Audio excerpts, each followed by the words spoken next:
priced at least $50 million. Meantime, Mother Nature hampered the cleanup effort today with chilly rain, and snow could fly by tonight. There is some good news to be had, though. Gustavus Adolphus College will reopen on April 14th, and Governor Carlson is giving residents some hope to rebuild. He says there is no doubt southern Minnesota will qualify for federal aid. Just ahead, we have live team coverage from the towns hardest hit by the tornadoes. Amelia heads up our report from St. Peter. Amelia? Well, Dennis, I'll tell you, I know that you and I were just amazed by the pictures photographers here sent back to the station, but I have to tell you, those photographs, that video does not even compare to the reality. What you see behind me here, this home just torn apart, the roof torn off, trees uprooted, insulation thrown all over. Well, I'll tell you, this is a scene that you see everywhere here in St. Peter. Everywhere that you walk, this is what you will see.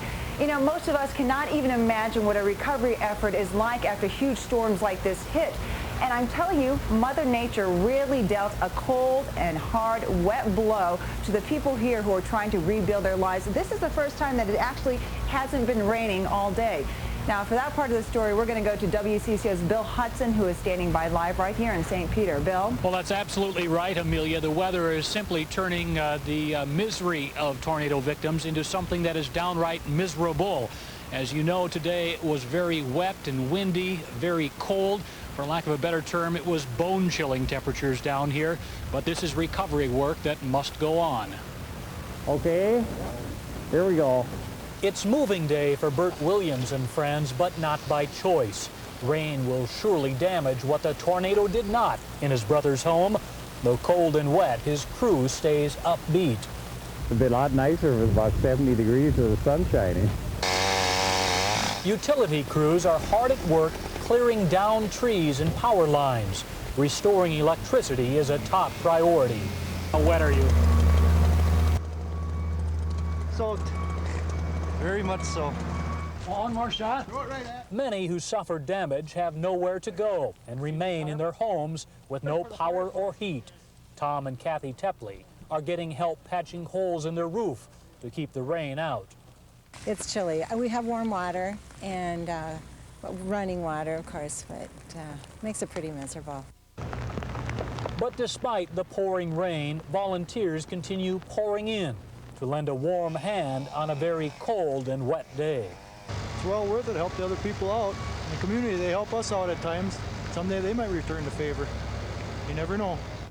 Yeah, that's the one thing about Mother Nature. You do never know when it's going to hit something like this terrible tornado. Now, what they've been doing all day along here is they've been moving trees off of the site that we've seen so many trees down on the Gustavus Adolphus campus. There's front-end loaders behind us that are moving those trees out of the way, trying to open up this roadway. Now, one thing that we want to tell you is that health experts are cautioning the volunteer workers today, should the rain return, they absolutely need to use rain gear. They have to stay as dry as possible because they are very concerned about hypothermia. Now, the hospital just opened its ER, the emergency room. The clinic has reopened with the auxiliary power as well. And the last thing they need, Amelia, is to see a rash of cases of hypothermia. That's for sure. Thank you very much, Bill. Sure.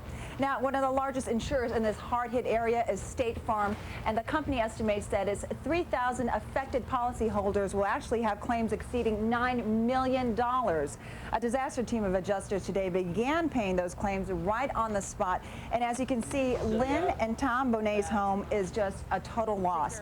Adjusters took a quick tour of what's left and then handed them a check for $125,000.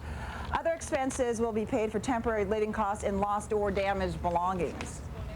Inventory everything that you have that's damaged. List the items that are repairable, that can be cleaned or repaired. Get repair estimates, cleaning estimates for those items. Now, on top of those 3,000 homes and businesses that were affected, State Farm says that it has actually 3,000 vehicle claims that it will also pay off. Besides the money, one of the most important things here to rebuild the homes here is electricity. Now, power crews and co-ops from all over the state are in St. Peter tonight, scrambling to get lines and poles right back up. Now, some homes actually do have power, but service is pretty patchy. We're told that St. Peter's east side could be waiting the longest because of the extensive damage in that part of town. But you know what? Lots of other services are also needed before life can start getting back to normal, if it actually can. For that part of the story, we're going to go to WCCO's Kathy Wurzer, who's also standing by live right here in St. Peter. Kathy? Well, Amelia, it's been about 48 hours since a massive tornado tore through this little town, leaving all this destruction in its wake. But already we've found that business is slowly starting to get back to normal here in St. Peter. As a matter of fact, the first order of business is feeding tired, hungry residents. The Moore 4 supermarket is open. You can imagine with no electricity, fresh produce and meat is in short supply. But generators are keeping refrigerators and freezers going, and clerks are busy restocking perishable items. They're operating on auxiliary power at the local drugstore, too. Residents who literally had their prescription drugs blown away are now getting needed help. Care of everybody that we can find out about. We're delivering medication, we're filling it, and we're driving back and forth with the doctors. They're doing everything they can to keep on, with anything that's needed. And coming up at 6 o'clock, we'll tell you exactly how the St. Peter business community is recovering in order to help local residents. Amelia? Okay, thank you very much, Kathy. Now, for the past few days, you've actually seen the disaster that was caused by the tornadoes, but you're going to actually see the actual tornado. Home video captured it as it was approaching St. Peter. That could be a tornado on the ground right there.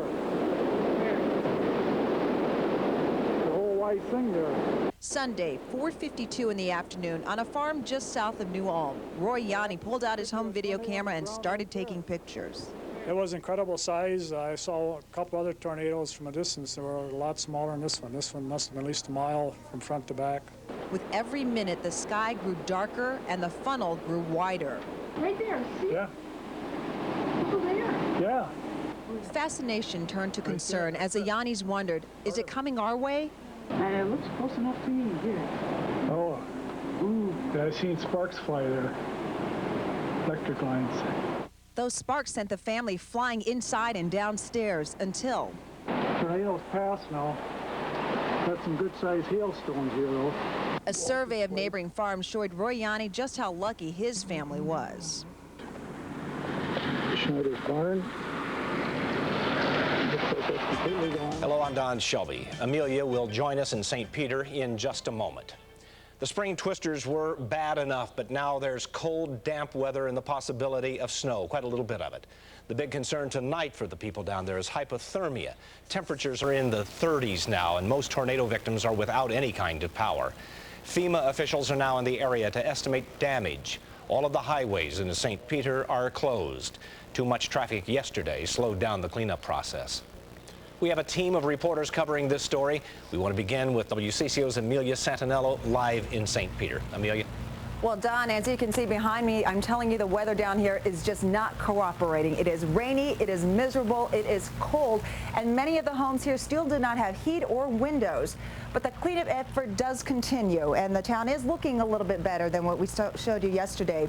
The streets are slowly being cleared of downed trees, power lines, and general debris. And for more on how the recovery is going, our team coverage continues with WCCO's Bill Hudson, who is in another part of St. Peter. Bill? Well, you said it right, Amelia. It is an absolutely miserable day to be doing this type of cleanup after this horrible, horrible tornado. But this kind of work has to go on. It's imperative, because the sooner that all these trees get cleared out of the roads and the power lines can be put back up, the sooner that heat can return to those homes which are still habitable, and the hundreds of other homes can be rebuilt. Strong winds and cold rain are making a difficult task all the tougher. But with 60% of all power lines down, warmth will only return when the electricity's back on. It's got to get done sooner or later, so regardless of what the weather's like, it's got to get done. That can-do attitude is seen all over St. Peter, patching leaky roofs with tarps and putting stoplights back up. Driving rain didn't keep teams of high school students from doing their part. Rain, snow, slush, sleet, hail. Is it miserable? It is. It's miserable. This isn't the kind of weather most would choose for a moving day. But tornadoes don't give you choices, only big problems to deal with. It's leaking through the roof up there. As you can see, but our chimney flew off, so we got a big hole in there. Now our carpeting inside is getting soaked and wet. They just restored power to the local hospital here. They also have a clinic that has auxiliary power, and they say the last thing they need, Amelia, is to see a rash of hypothermia cases come in. So they're cautioning everybody, please, if you're going to be out doing the kinds of work that is so necessary right now, dress in appropriate foul weather gear. It isn't just people here in St. Peter who are trying to rebuild their lives. Several surrounding communities are also hit hard by the twisters, including the town of Comfrey. Now, that's just southwest of St. Peter, and WCCO's Mike Walsher just came back from there. Mike, how are the folks there coping? Well, they're still in shock, Amelia. Their town was virtually wiped out. The wrath of nature destroyed Comfrey on Sunday. The damage you see here in St. Peter would be fairly typical of that entire community of 500 people. And today, the bad weather returned, just as people were allowed back in to try to salvage their personal belongings. Well, you know if you can find anything? Wind-whipped rain and sleet soaked Comfrey's rubble and made for a soggy, miserable day of sorting through clothes and other personal items. Some residents say enough's enough. They'll leave town rather than rebuild here. And I don't think we're going to rebuild, and my hardest part is leaving my church and my friends if I move. So you're going to leave town? We think so. We're 70 years old. 80-year-old LeVar Hollingsworth just moved into this house and remodeled it. Now she has to move out. Well, it hasn't sunk in yet. It's a disaster. Unless you go through something like this, you have no idea what it is. It's just unbelievable. Much of the activity in Comfrey today related to just this, trying to get cars and trucks dislodged from trees and from the sides of houses where the tornado deposited them. The sign on the edge of Comfrey is just about the only thing untouched by the massive damage. The twister destroyed 230 homes and left calling cards of its violent force scattered everywhere.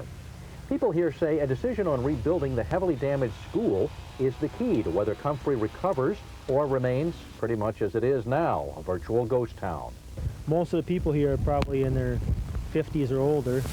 It's kind of a retirement community, and everybody else drives to Springfield or Windham or wherever for their job, and I don't know if anybody's going to rebuild. And right now, the town of Comfrey is being shut down. Everyone's being escorted out. It is a disaster area. Nobody's allowed to stay there overnight.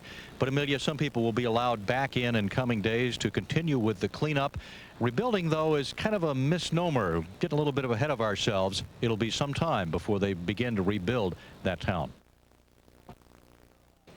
We talked earlier about how cold the temperatures are in southern Minnesota right now. WCCO's Mike Fairborn is in the Fort Weather Station right now to let us know how long the cold snap will be around and how much snow, if snow indeed, is what they're going to get. Right, Don, and that's our concern right now. You know, you were down there. You know how hard it is to piece together exactly what may have gone on. Reports are coming in from the National Weather Service as they continue to take surveys down there. They've still not been able to do an aerial survey because of the weather, but from information that they've pieced together so far, you know, this tornado could have started maybe as far south as Sioux Falls, South Dakota. Then it came through the Comfrey area as an F3.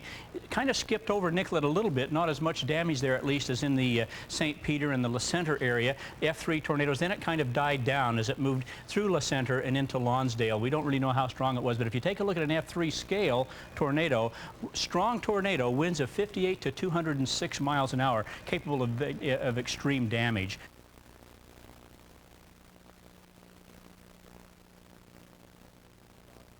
WCCO's Chris Austin has been covering this story from the very beginning, and she has the very latest from St. Peter.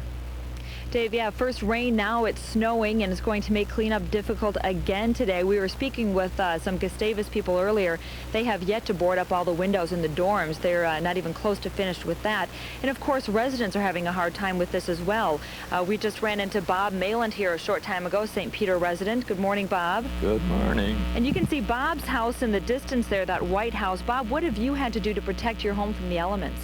Well, we had to try to get some new rafters up, ravaging the splintered rafters from the garage that was leveled. What's the mood of the community this morning? Well, our next door neighbor got hit partially, and they're upbeat, they're taking it in stride, and we know there are those who have it worse than we, and so it's a family affair. Okay. All of St. Peter, all trying to do the best we can, and with Very the well help of said. the Lord, we're going to make it. You bet. Thanks a lot, Bob. That's true. People really are pitching in and helping out a great deal. When you talk to people, they say, well, there's always someone worse off than I am. So people are really hanging in there, and their mood is fairly upbeat, but you have to admit it is difficult to work in these conditions. The one thing you can always count on in a situation like this is the kindness of Minnesotans. The folks in East Grand Forks are demonstrating that. Last year, you may remember, they had to start their lives over after spring floods damaged their homes, schools, and communities. People across the country helped them. Now the mayor of East Grand Forks says it's time to give back. Mayor Lynn Staus sent a letter to students encouraging them and their families to give money to help the tornado victims. And Fargo is also helping out. Yesterday, 50 generators used during the Fargo floods were loaded on a truck and sent to St. Peter. One official calls it payback time. It has now been 3 days since the spring twisters tore through southern Minnesota, and life is slowly, ever so slowly, getting back to some kind of normalcy. Here's the very latest. President Clinton today declared 4 southern Minnesota counties disaster areas. The latest numbers show that 990 homes were damaged by the tornadoes. The roadblocks are starting to come down. The Minnesota Department of Transportation says it will reopen highways 169, 22, and 99 at 6 o'clock tonight into St. Peter. The highways have been closed since Sunday evening. Highway 258 at Comfrey, though, will stay closed. We have a team of reporters covering this story, so let's begin with WCCO's Amelia Santinello, who is live in St. Peter. Amelia? Don, when you look behind you, as you said, it's hard to imagine that things are coming back to becoming a little bit more normal. I have to tell you, it was snowing this morning, but that certainly didn't stop a lot of the volunteers and the residents from coming outside to pick up and begin cleaning up and rebuilding their lives. Now, the power crews have been working tirelessly. They're trying to restore electricity to these homes because there are a lot of them that don't have electricity, as we showed you last night. They're living by candlelight. Now, just an hour southwest of here in the town of Comfrey, the entire town has been evacuated. And the town has a population of about 425 people. WCCO's Mike Walsher went there again today, and he's back with us here in St. Peter. Mike? Well, Amelia, I can tell you they're making a lot of progress in Comfrey. In just one day, the proud people there and lots of volunteers have removed the trees and many of the stumps from yards and the streets. They're even starting to restring some of the power lines. You know, Comfrey celebrates its centennial next year, 1999. It'll be 100 years old. The question now, though, is how much of that town will rebuild to take part in that 100th anniversary celebration. For the third day since the twister struck, harsh weather hampered efforts to clean up Comfrey. This day, a strong north wind chilled workers. Karen Hillesheim moved here to escape the crime in California. Her family's garage blew apart in the tornado, but the house is still standing. She admits she's in shock. I just kind of feel, you know, like I'm walking through the Twister movie or something, you know, and I don't know, maybe it just hasn't hit me yet. You know, you're just trying to do what you need to do and get the house done and try and clean up, and then maybe later it'll smack you upside the head or something. Here on the main street of Comfrey, many of the businesses are destroyed. The grocery store, the drugstore, the hardware store, even the auto dealership. And some of the merchants have said they're not sure they want to rebuild here unless the school is rebuilt. The school sustained heavy damage, and part of the building may have to be condemned and torn down. Still, Governor Arnie Carlson, in his visit to Comfrey on Wednesday, strongly urged the city to pass a resolution vowing to work with the school board to repair and reopen the building. But I think what's interesting is the amount of confidence the people have. And the amount of affection they have for their own sense of community. We're in Little Comfrey. 75% of the town has been destroyed. They have a lovely mayor, wonderful members of the city council, good town, and essentially they want to rebuild. But make no mistake, rebuilding Comfrey will not be an easy task. The damage to the grain elevator and to virtually every structure in town is that severe. The owners of the Eat Shop Cafe, a 50-year-old institution on Main Street, say they probably will not rebuild. Faith Clow's mother runs the place. Faith worked here as a teenager. Real sad. I mean, I could just bawl and bawl. I worked in this restaurant when I was in high school, and even before then I'd help my grandma, and then I worked after high school here for a while. And to come back and to see it's all going to be gone, I don't know when they're going to bulldoze it down is what they decided. Governor says he wants all the cities and counties to get their damage estimates together by Friday. He'd like to get an emergency funding bill to the legislature by Monday to get some upfront money to the farmers, the residents, and business owners who've been affected by this twister. And today's tornado damage appears to be worse than earlier tonight, at least in the agricultural area. It's now estimated that farm losses will top $44 million. Some of the most devastated farms are in the area of Hanska, that's in Brown County, and that's where WCCO's Bill Hudson continues our team coverage. For farms here in the Hanska area, the tornado ripped apart both their homes and their livelihoods, leaving little behind but the land to reclaim. But even that's going to be difficult.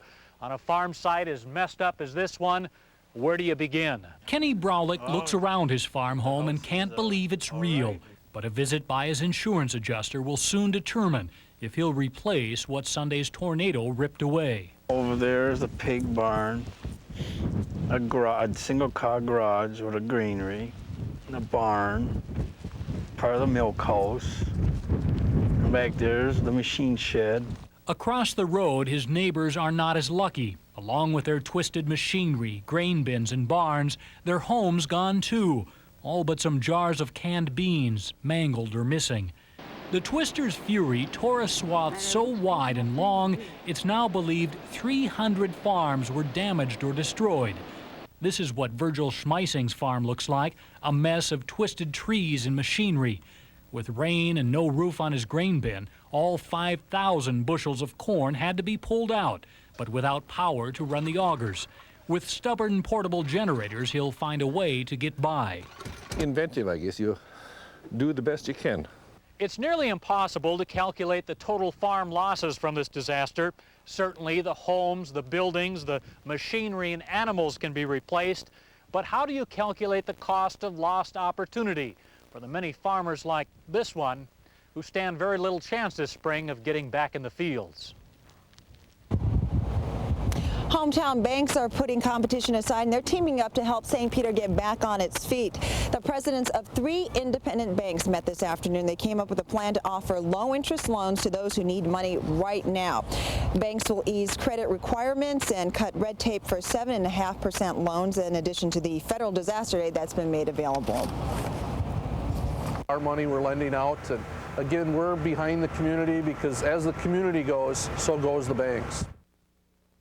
Now, St. Peter is one of the oldest cities in the state of Minnesota, and if you've ever been down here, you know that the town is just full of history, but most of that history is gone. For that part of the story, we're going to go to WCCO's Kathy Wurzer. Kathy? Well, Amelia, many folks might not realize it, but St. Peter has the greatest number of historic buildings anywhere in Minnesota. 13 buildings are on the National Historic Register, and unfortunately, many of them are damaged by the twister. Earlier today, State Historical Society officials came to town to see just how badly damaged St. Peter's irreplaceable history is. St. Peter's a place where history is cherished. It's a town well known for its historic architecture, carefully preserved over 145 years since the town was founded. But now, many of St. Peter's grand old Victorian ladies are in ruins. The stately brick mansions in shambles, pieces of history gone forever. It used to be the Central School, grade school, and built in 1871. Bob Wettergrid is a 4th-generation St. Peter resident. He's 76 years old and knows the history of St. Peter better than anyone. So it hurts to see his town, its history, so deeply scarred. Next to death. That's what it means. However, buildings can be rebuilt, new buildings, but lives can't be. Generations of St. Peter residents like Bob Wettergren went to Central School. The 3rd floor used to be the high school. Now the 3rd floor has been sheared off. Other St. Peter landmarks are also heavily damaged, and that worries and saddens State Historical Society officials. It's very difficult to put a dollar figure on damaged history because there's that emotional part of our history that you just cannot quantify in terms of dollars and cents. Well, Charlie Nelson, the state's Historical Society architect, tells me that he feels some of these buildings can well be saved if, and only if, expensive repairs are made. As a matter of fact, there's a $1 million request before the legislature from the Minnesota Historical Society, money that, if approved, could be used to repair some of these very important, very historic buildings. I'm at the University of Minnesota wind tunnel. Looks like King Kong's blow dryer here on end. And Ellen Longmire is over here. She's an associate professor here at the Department of Aerospace Engineering and Mechanics at the U, and she informs me that there is indeed a safe way to crank this up. This is going to take about 30 seconds. And go ahead, Ellen. We're going to start with no wind and build this up to about 100 miles an hour. Again, they use this for research, and scientists all around the country, all around the world, use similar wind tunnels to determine which materials hold up best in a high wind environment. So right now we're up to about, this would be about 30 miles an hour. And we're going to let this build. At some point you will not be able to understand a thing I'm saying. Right now we're up to about 50, 55 miles an hour. Okay, this is about what, 60?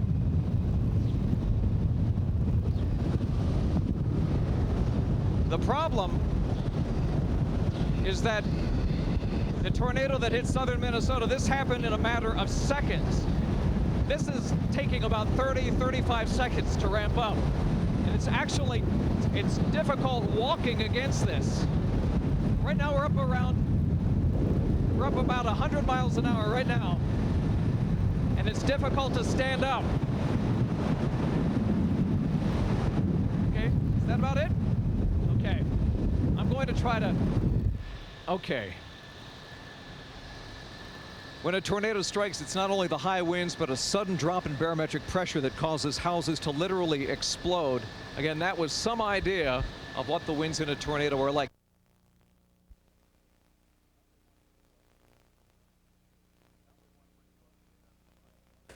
Now we want to bring you up to date on the spring twisters. Here's the latest this noon. Around 1:30 this afternoon, the state legislature will announce their tornado relief package. Governor Arnie Carlson says he wants it passed by Monday. The streets are now open in Comfrey, and residents are now returning to that town. But if you want to help clean up the town, call ahead. The town can only support about 300 volunteers a day. Streets headed into St. Peter are also open, but there's a bit of a traffic jam. WCCO's Chris Ottson joins us now live from St. Peter with that story. Chris? Well, Bill, the traffic is starting to thin out finally, but all morning, since about 8 a.m. this morning, it's been a major problem here in downtown St. Peter. Now, part of the problem is that residential streets were blocked off, so people are forced to use the main street to get either north or south of town. Also, there are no traffic lights in town, so there are stop signs at every intersection, and people have to stop at each one before they can get all the way through town. Also, even though that there are officers directing traffic, it's still been taking people quite a long time to get through town. But as I say, it is starting to thin out a little bit. But one of the main concerns today, and what was going to be one of the main concerns throughout the day, is that many people may be coming to gawk or look at the damage. And they also want to keep these roads open for the volunteers to use. They're being bussed into the St. Peter community. Also, if you're someone who does want to volunteer, they are looking for people on Friday and Sunday specifically. It looks like they have people set for today, and it looks pretty good for Saturday, but they still need hundreds of volunteers for Friday and Sunday. And we've been seeing a lot of volunteers in town today, and I don't think the people could do it without them. They've been really working hard. Tonight, we have a team of reporters covering the spring twisters, beginning with WCCO's Dennis Dota, live in St. Peter. Dennis? Don, that cleanup has come at a cost. Dump trucks really rule the streets of St. Peter tonight. Tons and tons of this kind of debris have been scooped up and hauled off to temporary landfills. The work is dirty, it's exhausting, and as many people down here are finding out, it is also dangerous. Just trembly all over and lightheaded and dizzy. I still feel like that. We were feeling a little lightheaded over there. We didn't know what it was, so they just took us over here in the ambulance. A very close call this afternoon for some tornado cleanup volunteers in a house where they were working toxic chemicals. The hazardous materials team was called in and an entire block roped off. Got to practice our safety first. We've had enough catastrophe around here. We don't need to create any more, I guess. Doctors at the St. Peter Hospital say it's been a busy day, treating lots of cuts, bruises, and even carbon monoxide poisoning. The carbon monoxide came from portable generators used by homeowners to try to stay warm at night. I know I'd love to go back to work, but they said I can't. Scott Gosha's volunteer day ended abruptly. He was helping clear down trees when he got hit in the head by a large limb. Nothing real serious, just a bump on the head and bruised back. You know, you don't want to get too hasty when you're doing this cleanup. You know, the volunteers, they got to make sure they contact property owners to see, and vice versa too. Property owners got to be aware of some of the stuff that they might be setting out so that everybody's on the same plane so nobody gets hurt. You know, it's going to cost an awful lot of money once this is all cleaned up to put St. Peter and these other communities back together. And while the federal government is deciding just how much money it will spend to help these tornado victims rebuild, Minnesota Governor Arne Carlson says he doesn't want to wait. He wants the state to spend more than $27 million to fill in the gaps. It's to our best interest as a state for people as early as a week from this coming week to watch homes being built, to watch businesses being rebuilt. That gives you that sense of confidence, the uplift that you have. We want farmers to start to go into the field. I don't want them sitting there looking at the field and the debris that's on the field and wondering how they're going to purchase seeds. And the governor doesn't want them wondering long. He wants the legislature to pass his aid package by Monday. Free aid, fortunately, as we've been showing you down here all day, has been pouring into St. Peter, and that groundswell of volunteerism continued to grow today. Thousands of people have been pouring into the Treaty Site History Center on the north edge of town on Highway 169, and that's where the Salvation Army is coordinating all those arriving one at a time and by the busload. Once there, the visitors are signed in. They are given some instructions, taken to a sector by bus, taken to those areas where they're needed the most. And there has been some concern about these volunteers tying up traffic and getting in the way of the heavy equipment. But if you park at the treaty side and you play by the rules of the system, then they say they can use out there all the help they can get. We do need a lot of volunteers in here to help us with, we have a lot of debris that we have to get totally cleaned up, so we can use a lot of people. And they can indeed. Many volunteers also being needed. Over in the city of Comfrey, 90% of that town wiped right off the face of the map. That's just southwest of this area, southwest of St. Peter. And WCCO's Caroline Lowe just returned from there. And Caroline, there's really been a lot of debate on whether or not it's worth rebuilding the town. Have they made a decision? Well, Dennis, in fact, that's been the question since Sunday. Will they rebuild or will they have to pave the town? Well, I just spoke personally with the mayor, Mayor Linda Wallin, and she tells me, in fact, they've made the decision to rebuild the town. To repeat, they have decided they will rebuild the town. Details will be announced at a community meeting tomorrow afternoon. Meanwhile, busloads with hundreds of volunteers poured into Comfrey this afternoon, where the volunteers spent the day helping the residents clean up the debris from Sunday. Well, maybe we should just start here with some of this debris and load this up here. This was my office here. Okay. At this time a year ago, Lynn Nordquist was busy sandbagging her hometown of Montevideo, fighting the floods. A little grill. But on this cloudy spring day, Lynn and 40 other volunteers from her hometown pitched in Comfrey, helping the storm victims clean out their debris, salvage their personal belongings. Yep, all this stuff she wanted set right here. The volunteers were shocked to see how much worse the tornado's damage was when they actually saw it in person.